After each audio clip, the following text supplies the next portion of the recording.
Aqui, ó, o Cláusio pergunta: a vida pode ter sentido para um ateu? Óbvio que sim. Você não precisa da religiosidade para dar sentido para a pessoa. Você é ateu, Pondé? Sou ateu não praticante, Não como praticante. eu me defino. É assim...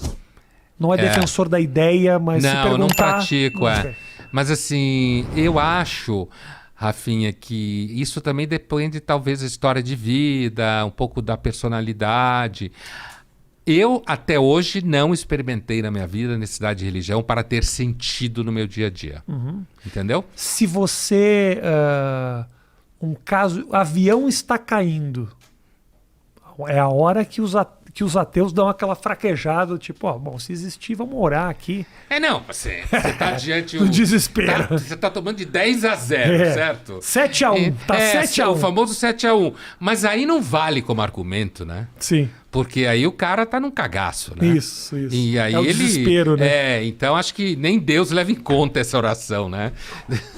Aqui é interessante, junto com as perguntas do Fábio Arcanjo, que pergunta: os evangélicos na política brasileira contribuíram para piorar o país ou para melhorar? A discussão a respeito do Estado e a participação, imagens muito grotescas até em CPIs, os caras orando de mão dada, uma coisa dentro do próprio Congresso, mas ao mesmo tempo também manifestando sua fé. Você acha que isso atrapalha na evolução do país?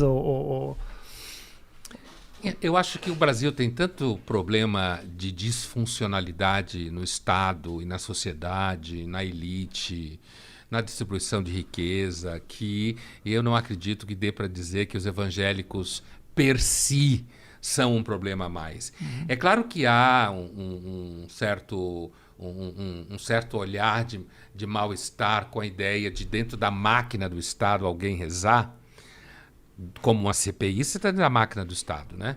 Então, com alguém rezar dentro da máquina do Estado, porque o Estado é constitucionalmente laico, apesar de evocar Deus. Então, assim...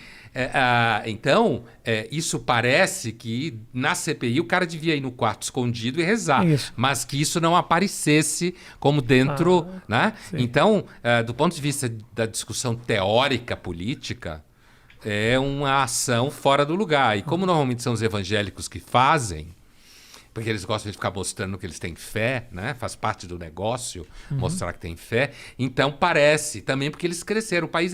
O Brasil era um país de uma maioria católica gigantesca, paquidérmica, sem a Igreja Católica vem tomando um pau dos evangélicos aqui no Brasil, gigantesco em termos numéricos. Depois de séculos, o Vaticano descobriu que tinha um papa pelo menos argentino, né? Porque se ele só põe europeu, o Vaticano é um grupo de europeus cercados por europeus de todos os lados, se bem que a Europa não está tão europeia assim nesse sentido, mas nas grandes cidades. Então, eu tenho a impressão que há uma certa resistência em relação aos evangélicos. Uma coisa tipo, como se o evangélico fosse o novo rico, sabe? O cara que acabou de entrar no Clube X nos Jardins e nunca frequentava aquele clube. Então, que cara não sabe comer com garfo e faca, sabe? Agora, do ponto de vista teórico... Chega com um Camaro amarelo no restaurante. Esse tipo de coisa fazendo barulho, né? Agora, do ponto de vista da teoria do Estado laico, de fato, não devia se rezar. Agora, eu não acho que os evangélicos... Eu não acho que dê para dizer que os evangélicos são o maior problema do Brasil. O Brasil tem muito problema. Assim como existe muito evangélico, que é gente que trabalha, que tem família, que cuida de coisa, que faz... Sabe? Que não é problema. Então, pegar os evangélicos como um todo e dizer que os evangélicos são um problema, talvez você esteja pensando em alguns pastores evangélicos especiais que geram problemas. Talvez não especificamente os políticos que representam movimentos religiosos e tal, mas a discussão, muitas vezes discussões de política pública, ela cai em cima da religião, seja por causa das drogas, e aí eu acho que as fronteiras elas ficam um pouco complicadas, né? A questão do aborto, são questões que passam pela religião, que muitas vezes podem ser consideradas por questões de política pública, assim. E aí as fronteiras elas ficam mais complicadas, né? Eu entendo o político evangélico defender os seus interesses. Agora, quando a gente começa a discutir, mas aí a vida começa aqui ou começa ali, passa por Deus em algum momento essa discussão. Passa. Inclusive, quanto menos capaz é o Estado de fazer a sua função, mais a religião consegue fazer a função. E aí, inclusive, é uma das chaves dos evangélicos. Os evangélicos operam com franchise, praticamente, certo? São super ágeis em termos de business. É um Starbucks da... É um Starbucks de Jesus, da fé, né? da fé. Então, assim, o resultado é que, muitas vezes, o Estado não consegue fazer o trabalho de política pública junto às populações vulneráveis, como se fala. Mas aquele bairro tem uma igreja. Ah, tem. E aquela igreja se transforma no programa de final de semana. E aquela igreja faz com que os filhos se encontrem. E aquela igreja faz com que os filhos namorem. E aquela igreja faz com que as crianças fiquem longe das drogas. Certo? E aí a igreja emplaca. Ela promete entregar a Jesus e ela entrega.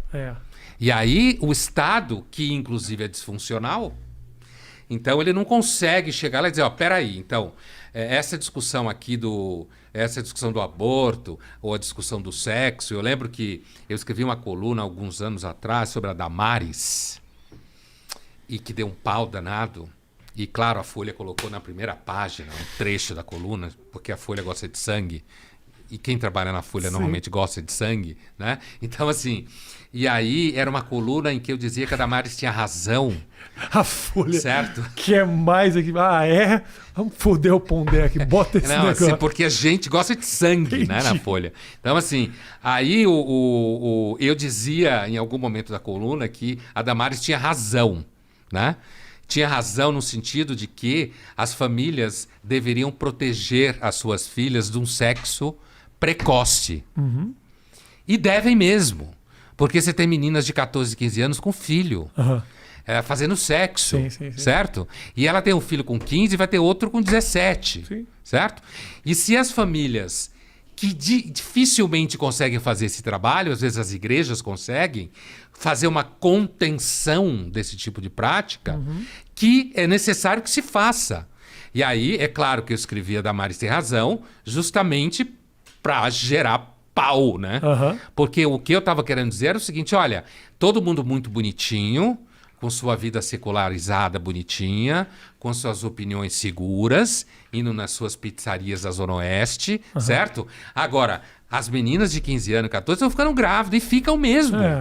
E se não tiver pai e mãe, ou pelo menos mãe que fica olhando, se não tiver alguém, um adulto que olhe, ela vai engravidar e vai ter 3 filhos até 20 anos. E isso acontece no Brasil todo dia. Sim, total.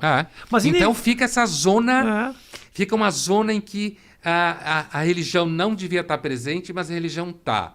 E à medida que a religião está presente, ela influencia no voto, e aí influencia na política pública. Por um custo muito baixo, se você parar para pensar. É um custo muito baixo para o fiel. Eu vi uma entrevista muito baixo, quer dizer... A igreja coloca a tua vida no lugar, faz com que você não tenha 2, 3 filhos a mais, ou seja, organiza as tuas finanças indiretamente e te cobra 10% disso. Eu vi há muito tempo atrás uma entrevista do Edir Macedo falando a questão do dízimo. 10%, porra, tinha 10% das pessoas, que absurdo. E ele fala uma coisa que, porra, te faz olhar a questão de outra forma. Só um pouquinho, 10% você acha muito? Deixa eu falar uma coisa. Eu pego esse sujeito desempregado, batia na mulher, alcoólatra, os filhos desacreditados no mundo das drogas, porque como o pai não trabalha, está em casa mesmo, não tem como cuidar da família, a mãe desesperada fazendo 2, 3 empregos para poder botar algum dinheiro de casa. Eu pego esse cara, consigo um emprego para ele, ou pelo menos boto a vida dele no lugar, a ponto dele conseguir botar uma roupa para ir para uma entrevista. Esse cara melhora de vida, a situação na casa melhora, os filhos voltam. Eu tiro 10% disso? Você acha que eu tô cobrando caro? Porra, se não fosse por isso, o cara tava morto. Eu tiro 10% do sucesso desse cara, porque muitas vezes ele também é um cara que tá mal no emprego, que não precisa estar na desgraça. É um cara que tá mal no emprego, meio desacreditado. Eu vou lá dar uma injeção de autoestima nesse cara que ele chega, melhora de emprego, quer dizer... Então, assim, é uma visão muito... Essa crítica de longe, falar que a igreja é o grande vilão e que rouba o dinheiro. É patética, é muito simplista. É exatamente isso. E isso é interessante. Eu, inclusive, cheguei a fazer discussões dessas em sala de aula, né? Usar argumentos exatamente esses que você acabou de citar.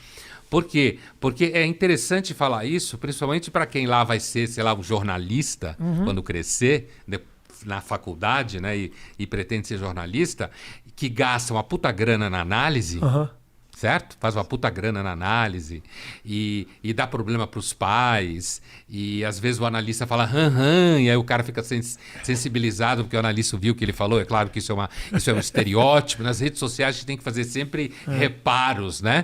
Porque a semântica é de uma pobreza gigantesca, né? Então, assim, e no entanto, na igreja, acontece exatamente isso. Quer dizer, se você fizer a conta, provavelmente tá saindo mais barato.